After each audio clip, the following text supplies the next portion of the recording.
ਦੋਸਤੋ, ਜੇਕਰ ਕੋਈ ਚੱਲਦੇ ਜਹਾਜ਼ ਦੇ ਕ੍ਰੈਸ਼ ਹੋਣ ਤੋਂ ਬਾਅਦ ਅੱਧ ਅਸਮਾਨ ਤੋਂ ਥੱਲੇ ਧਰਤੀ ਤੇ ਡਿੱਗੇ ਵੀ ਐਮਾਜ਼ਨ ਵਰਗੇ ਭਿਆਨਕ ਤੇ ਸੰਘਣੇ ਜੰਗਲ ਦੇ ਵਿੱਚ, ਤਾਂ ਸੋਚ ਕੇ ਦੇਖੋ ਕਿ ਕੀ ਉਸ ਇਨਸਾਨ ਦਾ ਬਚਣਾ ਮੁਮਕਿਨ ਹੋ ਸਕਦਾ ਹੈ? ਕੀ ਉਹ ਇਨਸਾਨ ਬਚ ਸਕਦਾ ਹੈ? ਨਹੀਂ ਨਾ। ਸੋਚਣ ਨੂੰ ਤਾਂ ਇਹ ਮੁਮਕਿਨ ਨਹੀਂ ਲੱਗਦਾ ਕਿ ਕੋਈ ਇਨਸਾਨ ਡਿੱਗ ਕੇ ਬਚ ਸਕੇ, ਬਿਲਕੁਲ ਨਹੀਂ। ਪਰ ਅਜਿਹੀ ਇੱਕ ਸੱਚੀ ਘਟਨਾ ਤੁਹਾਡੇ ਨਾਲ ਸਾਂਝੀ ਕਰਨ ਜਾ ਰਹੇ ਹਾਂ। ਇੱਕ 17 ਸਾਲ ਦੀ ਕੁੜੀ ਜੋ ਕਿ ਐਮਾਜ਼ਨ ਦੇ ਜੰਗਲਾਂ ਵਿੱਚ ਫਸ ਗਈ ਸੀ। ਉੱਥੇ ਉਹਨੇ ਬੜੀ ਬਹਾਦਰੀ ਦੇ ਨਾਲ, ਦਲੇਰੀ ਦੇ ਨਾਲ, ਆਪਣੇ ਦਿਮਾਗ ਦੇ ਨਾਲ 11 ਦਿਨ ਉਸ ਜੰਗਲ ਦੇ ਵਿੱਚ ਰਹੀ ਸੀ, ਭੁੱਖਣ ਭਾਣੇ। ਤੇ ਕਿਵੇਂ ਉਹਨੇ ਇਸ ਸਾਰੀਆਂ ਚੀਜ਼ਾਂ ਦਾ ਮੁਕਾਬਲਾ ਕੀਤਾ, ਆਪਣੀਆਂ ਜਿਹੜੀਆਂ ਉਹਦੇ ਉੱਤੇ ਮੁਸੀਬਤਾਂ ਆਈਆਂ ਸੀ ਉਹਨਾਂ ਨੂੰ ਝੇਲਿਆ ਤੇ ਉੱਥੋਂ ਬਾਹਰ ਨਿਕਲੀ ਤੇ ਅੱਜ ਵੀ ਜਿਉਂਦੀ ਹੈ, ਉਸ ਬਾਰੇ ਦੱਸਣ ਜਾ ਰਹੇ ਹਾਂ। ਤੇ ਇੱਥੇ ਤੁਹਾਨੂੰ ਇਹ ਵੀ ਦੱਸ ਦਈਏ ਕਿ ਜਿਹੜੀ ਘਟਨਾ ਤੁਹਾਡੇ ਨਾਲ ਸਾਂਝੀ ਕਰਨ ਜਾ ਰਹੇ ਹਾਂ, ਇਹ ਇੱਕ ਸੱਚੀ ਸੁੱਚੀ ਘਟਨਾ ਹੈ ਜਿਹਨੂੰ BBC ਦੇ ਵੱਲੋਂ ਵੀ ਛਾਪਿਆ ਗਿਆ ਸੀ। ਸੋ ਸ਼ੁਰੂ ਕਰਦੇ ਹਾਂ ਇਸ ਘਟਨਾ ਬਾਰੇ, ਇਸ ਦਰਦਨਾਕ ਤੇ ਹੌਸਲੇ ਭਰੀ ਕਹਾਣੀ ਬਾਰੇ।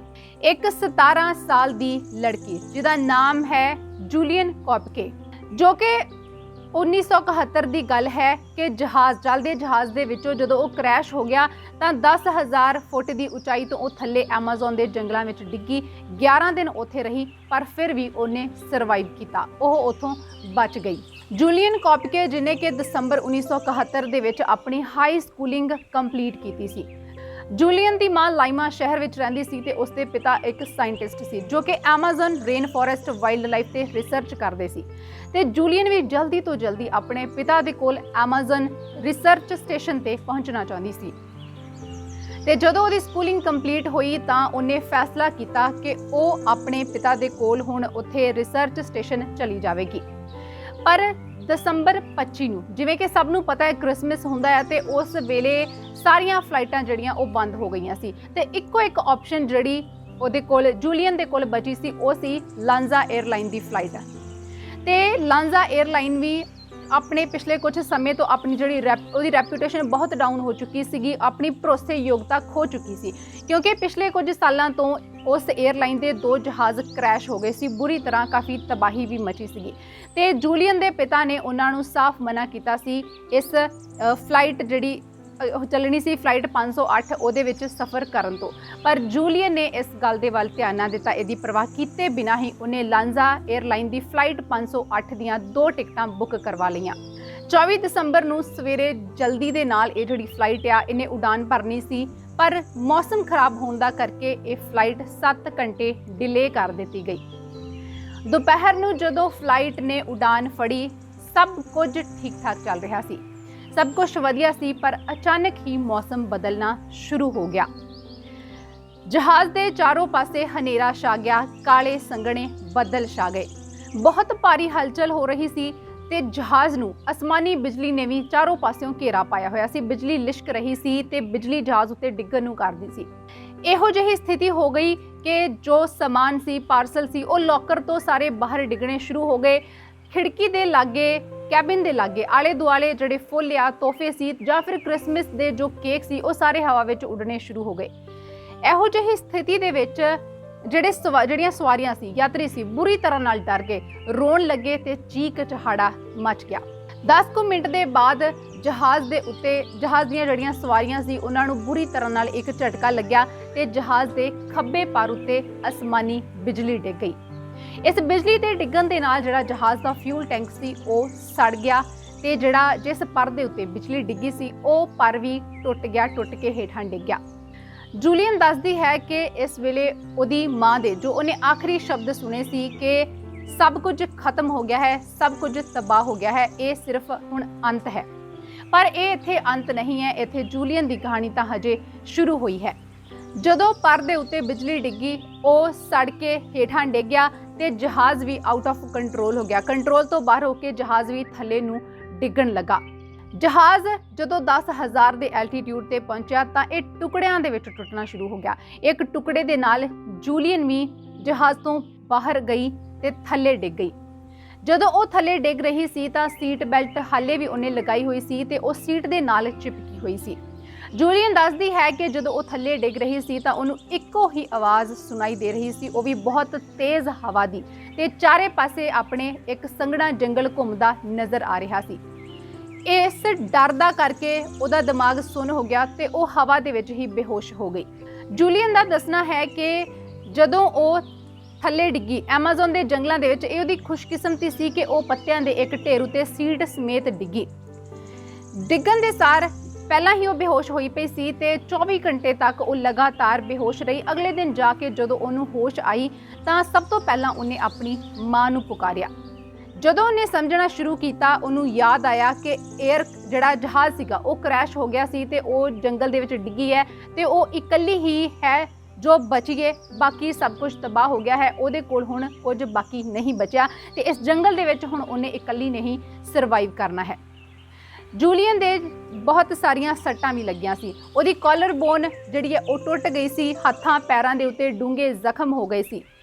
ਜੂਲੀਅਨ ਦੀ ਨਿਗਾਹ ਵੀ ਬੇਹੱਦ ਕਮਜ਼ੋਰ ਸੀ ਤੇ ਜਿਹੜੀ ਉਹਦੀ ਐਨਕ ਸੀ, ਜਦੋਂ ਉਹ ਇੰਨੀ ਉਚਾਈ ਤੋਂ ਥੱਲੇ ਡਿੱਗੀ ਉਹ ਤਾਂ ਪਹਿਲਾਂ ਹੀ ਟੁੱਟ ਗਈ ਜਾਂ ਕਿਤੇ ਡਿੱਗ ਗਈ। ਜੂਲੀਅਨ ਦਾ ਦੱਸਣਾ ਹੈ ਕਿ ਉਹਦੇ ਸੈਂਡਲ ਵੀ ਪੈਰ ਦੇ ਵਿੱਚ ਇੱਕੋ ਹੀ ਰਹਿ ਗਈ ਸੀ, ਇੱਕ ਨਹੀਂ ਸੀ, ਤੇ ਇੱਕ ਸੈਂਡਲ ਦੇ ਨਾਲ ਉਹਨੇ ਅੱਗੇ ਦਾ ਜਿਹੜਾ ਰਾਹ ਆ ਜ਼ਮੀਨ ਨੂੰ ਟੈਸਟ ਕੀਤਾ ਤੇ ਇਸ ਤਰ੍ਹਾਂ ਉਹ ਅੱਗੇ ਚੱਲ ਕੇ ਗਈ। ਪਹਿਲੇ ਦਿਨ ਤਾਂ ਜੂਲੀਅਨ ਨੂੰ 에ਅਰ ਕ੍ਰੈਸ਼ ਹੋਣ ਵੇਲੇ ਕੁਝ ਪੈਕਡ ਫੂਡ ਜਿਹੜਾ ਸੀਗਾ ਉਹ ਥੱਲੇ ਡਿੱਗਿਆ, ਉਹ ਮਿਲ ਗਿਆ, ਉਹ ਉਹਨੇ ਉਸੇ ਵੇਲੇ ਖਾ ਲਿਆ। ਪਰ ਅਗਲੇ ਦਿਨਾਂ ਵਾਸਤੇ ਉਹਦੇ ਕੋਲ ਕੁਝ ਖਾਣ ਨੂੰ ਨਹੀਂ ਸੀ। ਬਿਨਾਂ ਕੁਝ ਖਾਧੇ ਉਹਨੂੰ ਜੰਗਲ ਦੇ ਵਿੱਚ ਸਰਵਾਈਵ ਕਰਨਾ ਪਿਆ, ਜਾਂ ਫਿਰ ਜੋ ਵੀ ਜੰਗਲ ਦੇ ਵਿੱਚੋਂ ਉਹਨੂੰ ਲੱਭਦਾ ਸੀ ਉਹ ਹੀ ਖਾਣਾ ਪੈਂਦਾ ਸੀ। ਤੇ ਉਹਨੂੰ ਪਤਾ ਲੱਗ ਗਿਆ ਸੀ ਕਿ ਇਸ ਜੰਗਲ ਦੇ ਵਿੱਚ ਹੁਣ ਉਹਨੂੰ ਖੁਦ ਨੂੰ ਉਹਦੀ ਆਪਣੀ ਮਦਦ ਕਰਨੀ ਪੈਣੀ ਹੈ। ਕੋਈ ਉਹਦੀ ਮਦਦ ਕਰਨ ਵਾਸਤੇ ਇੱਥੇ ਨਹੀਂ ਆਵੇਗਾ, ਕਿਉਂਕਿ ਸਰਕਾਰ ਦੇ ਵੱਲੋਂ ਜਿਹੜੇ ਸਰਚਿੰਗ ਮਿਸ਼ਨ ਵਾਸਤੇ ਜਹਾਜ਼ ਵੀ ਭੇਜੇ ਗਏ ਸੀ, ਉਹਨਾਂ ਦੀ ਆਵਾਜ਼ ਜੂਲੀਅਨ ਸੁਣ ਤਾਂ ਸਕਦੀ ਸੀ, ਉਹਨਾਂ ਨੂੰ ਦੇਖ ਨਹੀਂ ਸਕਦੀ ਸੀ। ਤੇ ਉਹ ਜਹਾਜ਼ ਵੀ ਨਾ ਤਾਂ ਉਹਨਾਂ ਨੂੰ ਜਿੱਥੇ ਜਹਾਜ਼ ਕ੍ਰੈਸ਼ ਹੋਇਆ ਉਹਦਾ ਮਲਬਾ ਲੱਭਿਆ ਤੇ ਨਾ ਹੀ ਜੂਲੀਅਨ ਲੱਭੀ, ਕਿਉਂਕਿ ਜੰਗਲ ਹੈ ਹੀ ਇੰਨਾ ਸੰਘਣਾ ਆ ਕਿ ਉੱਥੇ ਕੋਈ ਗਵਾਚੀ ਚੀਜ਼ ਲੱਭ ਨਹੀਂ ਸਕਦੀ। ਤੇ ਦੂਜੀ ਗੱਲ ਕਿ ਇਹ ਇੰਨਾ ਭਿਆਨਕ ਹਾਦਸਾ ਸੀ ਤੇ ਇੰਨੀ ਉਚਾਈ ਤੋਂ ਥੱਲੇ ਡਿੱਗਣ ਤੇ ਕਿਸੇ ਨੂੰ ਉਮੀਦ ਵੀ ਨਹੀਂ ਸੀ ਕਿ ਕੋਈ ਬਚ ਸਕਦਾ ਹੈ ਤੇ ਉਹ ਜੂਲੀਅਨ ਨੂੰ ਲੱਭਣ ਵਾਸਤੇ ਉੱਥੇ ਆਉਣ। ਹਾਲਾਂਕਿ ਜੂਲੀਅਨ ਪਹਿਲਾਂ ਵੀ ਆਪਣੇ ਪਿਤਾ ਦੇ ਨਾਲ ਇਸ ਜੰਗਲ ਦੇ ਵਿੱਚ ਰਿਸਰਚ ਤੇ ਆਈ ਸੀ। ਇਸ ਹਾਦਸੇ ਤੋਂ ਪਹਿਲਾਂ 1.5 ਕੁ ਸਾਲ ਉਹ ਇਸ ਜੰਗਲ ਦੇ ਵਿੱਚ ਰਹਿ ਕੇ ਵੀ ਗਈ ਸੀ ਜਦੋਂ ਉਹਦੇ ਪਿਤਾ ਰਿਸਰਚ ਤੇ ਆਏ ਸੀ। ਪਰ ਉਹਦਾ ਕਹਿਣਾ ਹੈ ਕਿ ਉਹਨੇ ਇਸ ਰੇਨ ਫੋਰੈਸਟ ਜੰਗਲ ਦੇ ਬਾਰੇ ਬਹੁਤ ਕੁਝ ਸਿੱਖਿਆ, ਪਰ ਇੰਨਾ ਖਤਰਨਾਕ ਤੇ ਡਰਾਵਣਾ ਜੰਗਲ ਹੈ ਇਹ ਉਹਨੂੰ ਪਹਿਲਾਂ ਨਹੀਂ ਸੀ ਪਤਾ। ਉਹਨੇ ਆਪਣਾ ਸਫ਼ਰ ਸ਼ੁਰੂ ਕੀਤਾ।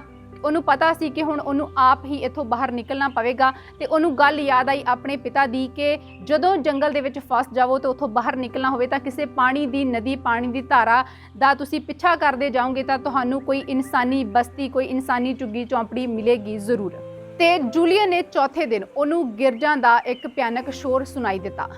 ਜੂਲੀਅਨ ਨੂੰ ਪਤਾ ਹੈ ਕਿ ਜਦੋਂ ਇਹ ਗਿਰਜਾਂ ਉਦੋਂ ਹੀ ਥੱਲੇ ਉਤਰਦੀਆਂ ਨੇ ਜਦੋਂ ਉੱਥੇ ਬਹੁਤ ਸਾਰਾ ਜੀਵ ਜੰਤੂਆਂ ਦਾ ਮਾਸ ਖਾਣ ਨੂੰ ਹੋਵੇ, ਤੇ ਇਸ ਵੇਲੇ ਉੱਥੇ ਜਹਾਜ਼ ਜਦੋਂ ਕ੍ਰੈਸ਼ ਹੋਇਆ ਉਹਦੇ ਵਿਚਲੀਆਂ ਜੋ ਇਨਸਾਨੀ ਲਾਸ਼ਾਂ ਨੇ ਉਹ ਹੀ ਸੀ। ਤੇ ਜੂਲੀਅਨ ਹੋਰ ਵੀ ਬੁਰੀ ਤਰ੍ਹਾਂ ਡਰ ਗਈ ਸੀ।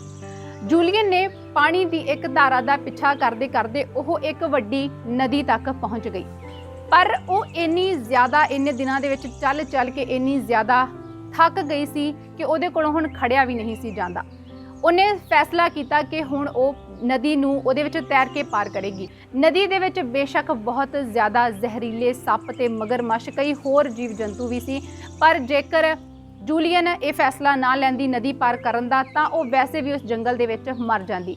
ਉਹਨੇ ਬੜੀ ਹਿੰਮਤ ਦੇ ਨਾਲ ਇਹ ਫੈਸਲਾ ਲਿਆ, ਨਦੀ ਦੇ ਵਿੱਚ ਤੈਰਨਾ ਸ਼ੁਰੂ ਕੀਤਾ। ਪੂਰਾ ਦਿਨ ਉਹ ਨਦੀ ਦੇ ਵਿੱਚ ਤੈਰਦੀ ਤੇ ਰਾਤ ਨੂੰ ਉਹ ਨਦੀ ਤੋਂ ਬਾਹਰ ਜੰਗਲ ਦੇ ਵਿੱਚ ਹੀ ਆਰਾਮ ਕਰਦੀ। ਤੇ ਉਹਦਾ ਕਹਿਣਾ ਹੈ ਕਿ ਜੰਗਲ ਦੇ ਵਿੱਚ ਭਿਆਨਕ ਆਵਾਜ਼ਾਂ ਤੋਂ ਬਿਨਾਂ ਉਹਨੂੰ ਹੋਰ ਕੁਝ ਵੀ ਸੁਣਾਈ ਨਹੀਂ ਸੀ ਦਿੰਦਾ। ਐਮਾਜ਼ਨ ਦੇ ਜੰਗਲ ਜਿੱਥੇ ਕਿ ਬਰਸਾਤੀ ਜੰਗਲ ਆ, ਰੇਨ ਫੋਰੈਸਟ ਜੰਗਲ ਆ, ਸਾਰਾ ਦਿਨ ਇੱਕ ਦਿਨ ਦੇ ਵਿੱਚ ਕਈ ਵਾਰ ਮੀਂਹ ਪੈ ਜਾਂਦਾ ਸੀ। ਦਿਨ ਵੇਲੇ ਅੱਤ ਦੀ ਗਰਮੀ ਹੁੰਦੀ ਪਰ ਰਾਤ ਨੂੰ ਓਨੀ ਹੀ ਜ਼ਿਆਦਾ ਠੰਡ ਹੁੰਦੀ। ਇਸ ਕਰਕੇ ਵੀ ਜੂਲੀਅਨ ਦੇ ਵਾਸਤੇ ਉੱਥੇ ਸਰਵਾਈਵ ਕਰਨਾ ਬਹੁਤ ਮੁਸ਼ਕਿਲ ਹੋ ਗਿਆ ਸੀ। ਉੱਤੋਂ ਜੂਲੀਅਨ ਦੇ ਜਿਹੜੇ ਜ਼ਖਮ ਸੀ ਉਹਨਾਂ ਦੇ ਵਿੱਚ ਕੀੜੇ ਪੈਣੇ ਸ਼ੁਰੂ ਹੋ ਗਏ ਸੀ। ਨਦੀ ਨੂੰ ਪਾਰ ਕਰਕੇ ਜੂਲੀਅਨ ਨੂੰ ਇੱਕ ਵੱਡੀ ਸਾਰੀ ਬੋਟ ਦਿਖਾਈ ਦਿੱਤੀ ਤੇ ਜੂਲੀਅਨ ਨੂੰ ਕੁਝ ਉਮੀਦ ਹੋਈ, ਪਰ ਉਹਨੂੰ ਲੱਗਿਆ ਕਿ ਇਹ ਸਿਰਫ ਉਹਦੇ ਮਨ ਦਾ ਵਹਿਮ ਆ। ਪਰ ਜਦੋਂ ਉਹਨੇ ਉਹਨੂੰ ਹੱਥ ਲਗਾ ਕੇ ਦੇਖਿਆ ਤਾਂ ਉਹ ਵਾਕਿਆ ਦੇ ਵਿੱਚ ਅਸਲੀ ਬੋਟ ਸੀ। ਉਸ ਤੋਂ ਅੱਗੇ ਜੂਲੀਅਨ ਨੂੰ ਇਹ ਉਮੀਦ ਹੋਈ ਕਿ ਵਾਕਈ ਇੱਥੇ ਕੋਈ ਇਨਸਾਨ ਜ਼ਰੂਰ ਹੋਵੇਗਾ।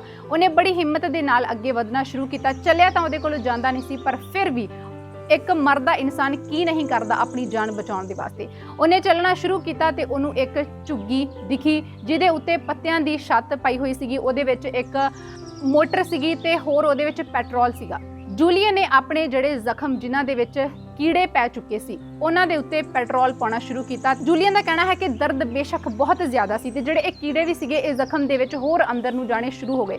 ਉਹਨੇ ਲਗਭਗ 30 ਮੈਗਟਸ ਨੂੰ ਬਾਹਰ ਕੱਢਿਆ ਤੇ ਇਸ ਗੱਲ ਦਾ ਉਹ ਆਪਣੇ ਆਪ ਉੱਤੇ ਮਾਣ ਵੀ ਕਰਦੀ ਹੈ। ਜੂਲੀਅਨ ਨੇ ਉਸ ਰਾਤ ਉੱਥੇ ਹੀ ਚੌਂਪੜੀ ਦੇ ਵਿੱਚ ਆਪਣੀ ਰਾਤ ਕੱਟਣ ਦਾ ਫੈਸਲਾ ਕੀਤਾ ਤੇ ਅਗਲੀ ਸਵੇਰ ਜੂਲੀਅਨ ਦੀ ਨੀਂਦ ਕੁਝ ਇਨਸਾਨੀ ਆਵਾਜ਼ਾਂ ਦੇ ਨਾਲ ਖੁੱਲੀ ਤੇ ਇਹ ਇਨਸਾਨੀ ਆਵਾਜ਼ਾਂ ਜਦੋਂ ਉਹਨੇ ਸੁਣੀਆਂ ਤਾਂ ਉਹਦੇ ਵਾਸਤੇ ਇਹ ਫਰਿਸ਼ਤਿਆਂ ਦੀਆਂ ਆਵਾਜ਼ਾਂ ਸੀ, ਕਿਉਂਕਿ 11 ਦਿਨ ਤੱਕ ਉਹਨੇ ਕਿਸੇ ਇਨਸਾਨ ਦੀ ਸ਼ਕਲ ਨਹੀਂ ਦੇਖੀ, ਕਿਸੇ ਇਨਸਾਨ ਦੀ ਆਵਾਜ਼ ਤੱਕ ਨਹੀਂ ਸੁਣੀ ਤੇ 11 ਦਿਨ ਬਾਅਦ ਜਦ ਉਹਨੂੰ ਕਿਸੇ ਮਨੁੱਖ ਦੀ ਆਵਾਜ਼ ਸੁਣਾਈ ਦਿੱਤੀ ਤਾਂ ਉਹਦੇ ਵਾਸਤੇ ਇਹ ਫਰਿਸ਼ਤੇ ਸੀ। ਜਦੋਂ ਉਹਨਾਂ ਇਨਸਾਨਾਂ ਨੇ ਜੂਲੀਅਨ ਨੂੰ ਦੇਖਿਆ ਤਾਂ ਪਹਿਲਾਂ ਉਹਨਾਂ ਨੇ ਉਹਨੂੰ ਕੋਈ ਨਦੀ ਦੀ ਦੇਵੀ ਸਮਝਿਆ, ਕਿਉਂਕਿ ਉਹਨਾਂ ਦਾ ਇਹ ਵਿਸ਼ਵਾਸ ਸੀ, ਉਹ ਇਹ ਵਿਸ਼ਵਾਸ ਕਰਦੇ ਹੋਣਗੇ। ਜੂਲੀਅਨ ਨੇ ਉਹਨਾਂ ਨੂੰ ਆਪਣੇ ਨਾਲ ਜਿਹੜੀ ਵੀ 11 ਦਿਨਾਂ ਦੀ ਜੋ ਘਟਨਾ ਘਟੀ ਸੀ ਸਾਰੀ ਆਪਦੀ ਕਹਾਣੀ ਦੱਸੀ ਤੇ ਉਹਨਾਂ ਨੇ ਉਹਦਾ ਇਲਾਜ ਕੀਤਾ, ਉਹਨੂੰ ਖਾਣ ਪੀਣ ਵਾਸਤੇ ਕੁਝ ਦਿੱਤਾ ਤੇ ਉੱਥੋਂ ਫਿਰ ਇੱਕ ਕਿਸੇ ਹੋਰ ਜਗ੍ਹਾ ਤੇ ਭੇਜ ਦਿੱਤਾ ਜਿੱਥੋਂ ਕਿ ਇੱਕ ਲੋਕਲ ਜਹਾਜ਼ ਨੇ ਉਹਨੂੰ ਹਸਪਤਾਲ ਤੱਕ ਪਹੁੰਚਾਇਆ। ਜੂਲੀਅਨ ਕਹਿੰਦੀ ਹੈ ਕਿ ਉਸ ਤੋਂ ਬਾਅਦ ਉਹਦੇ ਦੱਸੀ ਜਗ੍ਹਾ ਤੇ ਫਿਰ ਸਰਕਾਰ ਦੇ ਵੱਲੋਂ ਜਹਾਜ਼ ਭੇਜੇ ਗਏ, ਉੱਥੋਂ ਜਿਹੜਾ ਮਲਬਾ ਸੀਗਾ ਉਹਨੂੰ ਲੱਭਿਆ ਗਿਆ, ਲੋਕਾਂ ਨੂੰ ਲੱਭਿਆ ਗਿਆ ਜਿਹੜੇ ਜਹਾਜ਼ ਦੇ ਵਿੱਚ ਮਾਰੇ ਗਏ ਸੀ ਤੇ ਉਹਦੀ ਮਾਂ ਦੀ ਲਾਸ਼ ਨੂੰ ਵੀ 12 ਜਨਵਰੀ ਨੂੰ ਲੱਭਿਆ ਗਿਆ। ਜੂਲੀਅਨ ਦੱਸਦੀ ਹੈ ਕਿ ਉਹਦੀ ਮਾਂ ਵੀ ਇਸ ਜਹਾਜ਼ ਹਾਦਸੇ ਵਿੱਚ ਬਚ ਗਈ ਸੀਗੀ, ਪਰ ਉਹ ਇੰਨੀ ਬੁਰੀ ਤਰ੍ਹਾਂ ਜ਼ਖਮੀ ਹੋ ਗਈ ਕਿ ਜੰਗਲ ਦੇ ਵਿੱਚ ਇੰਨੇ ਦਿਨ ਬਿਨਾਂ ਚੱਲ ਫਿਰੇ, ਬਿਨਾਂ ਕੁਝ ਖਾਤੇ ਪੀਤੇ ਉਹ ਆਪਣਾ ਦਮ ਤੋੜ ਗਈ, ਆਪਣੇ ਸਾਹ ਛੱਡ ਗਈ। ਸੋ ਇਹ ਸੀ ਸਾਡੀ ਅੱਜ ਦੀ ਜੂਲੀਅਨ ਕੋਪਕੇ ਦੀ ਕਹਾਣੀ, ਉਹਦੇ ਨਾਲ ਵਾਪਰੀ ਇੱਕ ਸੱਚੀ ਸੁੱਚੀ ਘਟਨਾ। ਇਹ ਕਹਾਣੀ ਸੁਣਾਉਣ ਦਾ ਸਾਡਾ ਮਕਸਦ ਸਿਰਫ ਇੰਨਾ ਹੈ ਕਿ ਉਸ ਜੂਲੀਅਨ ਦਾ ਇੱਕ ਵਿਸ਼ਵਾਸ ਸੀਗਾ ਆਪਣੇ ਆਪ ਉੱਤੇ, ਉਹਦਾ ਹੌਸਲਾ ਸੀ, ਉਹਦੇ ਹੌਸਲੇ ਨੂੰ ਦਰਸਾਉਣ ਵਾਸਤੇ ਇਹ ਤੁਹਾਡੇ ਸਾਹਮਣੇ ਪੇਸ਼ ਕਰ ਰਹੇ ਹਾਂ ਕਿ ਜੇਕਰ ਉਹਨੇ ਹੌਸਲਾ ਹਾਰ ਲਿਆ ਹੁੰਦਾ, ਆਪਣੇ ਆਪ ਤੇ ਵਿਸ਼ਵਾਸ ਨਾ ਕੀਤਾ ਹੁੰਦਾ ਕਿ ਇੰਨੇ ਭਿਆਨਕ ਜੰਗਲ ਦੇ ਵਿੱਚ ਇੰਨਾ ਜ਼ਿਆਦਾ ਚੱਲ ਕੇ ਮੈਂ ਕਿੱਥੇ ਜਾਵਾਂਗੀ, ਮੈਨੂੰ ਕੋਈ ਰਾਹ ਨਹੀਂ ਲੱਭੇਗਾ, ਤਾਂ ਉਹ ਉਸੇ ਜੰਗਲ ਦੇ ਵਿੱਚ ਹੀ ਮਰ ਜਾਂਦੀ ਤੇ ਇਹ ਕਹਾਣੀ ਕਦੇ ਲੋਕਾਂ ਦੇ ਸਾਹਮਣੇ ਨਾ ਆਉਂਦੀ, ਕਦੇ ਇਤਿਹਾਸ ਨਾ ਬਣਦੀ। ਤੇ ਇਹ ਜਿਹੜੀ ਜੂਲੀਅਨ ਕੋਪਕਿਆ ਇਹ ਅੱਜ ਵੀ ਜ਼ਿੰਦਾ ਹੈ। ਤਾਜ਼ਾ ਖਬਰਾਂ ਤੇ ਨਵੀਆਂ ਜਾਣਕਾਰੀ ਭਰਪੂਰ ਵੀਡੀਓਜ਼ ਦੇਖਣ ਵਾਸਤੇ ਸਬਸਕ੍ਰਾਈਬ ਕਰੋ ਸਾਡਾ YouTube ਚੈਨਲ ਸੁਰਖਾਬ ਟੀਵੀ। ਜੇਕਰ ਤੁਸੀਂ ਇਸ ਵੀਡੀਓ ਨੂੰ Facebook ਉੱਤੇ ਦੇਖ ਰਹੇ ਹੋ ਤਾਂ ਸਾਡਾ Facebook ਪੇਜ ਰਹਿਮਤ ਟੀਵੀ ਵੀ ਲਾਈਕ ਤੇ ਫੋਲੋ ਕਰ ਲਓ।